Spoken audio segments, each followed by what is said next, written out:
بوونی دەیانکەم و کوڕی خزمەتگوزاری لە کەرکووک هاوڵاتیانی شارەکەی نیگەران کردووە.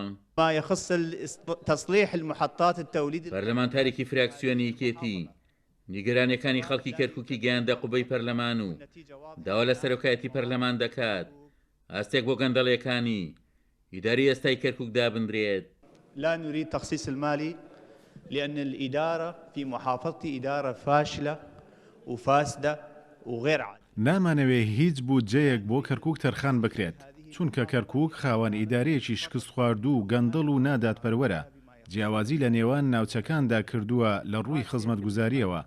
ئەگەر بپرسن ڕۆڵی ئێمە چی بووە لە ڕووی چاودێریەوە پێتان دەڵێین بۆ ئەم پرسە کارمان کردووە لەگەڵ هەموو لایەنەکان لە حکوومەتی عێراق بەڵام هیچ ڕێکارێک بەرامبەریان نەگیراوەتە بەر. قابيري مجلس النواب عملنا بكل جهد.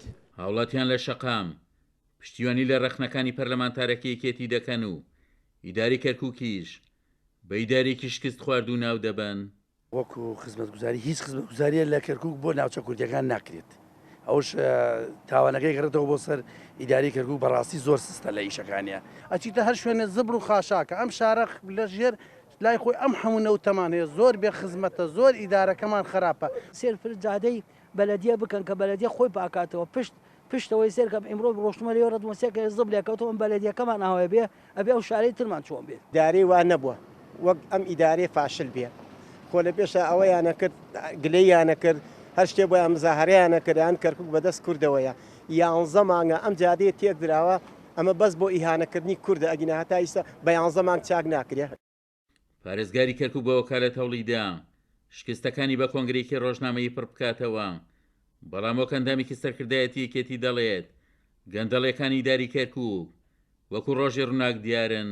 واقع بینانە با سیرێکی ناو کەرکووک بکەین ئەوانەی کە بڕوایان بۆ قسانەی پارێزگاری کەرکووک بە وەکالەتە با بچن جەولەیەک لە ناو کەرکووک بکەن سێری گەڕەکە کوردیەکان بکەن کە خۆڵ و خاشاک بەقەدەر بینا و باڵەخانەکان بەرز بۆتەوە و کارەبا ئەوە وەزعێتی ئەوەی لە کەرکووک بێزانێ بارودۆخی کارەبا چۆنە و شەقام و شۆستەکانمان چۆن پراوێز خراوە و ئیشی لەسەر نەکراوە بە پێچەوانەوە هەندێ گەڕەکی چۆنەڵێ معدود گرنگی تەواوی پێدراوە لەسەر حسابی گەڕەکە کوردیەکان.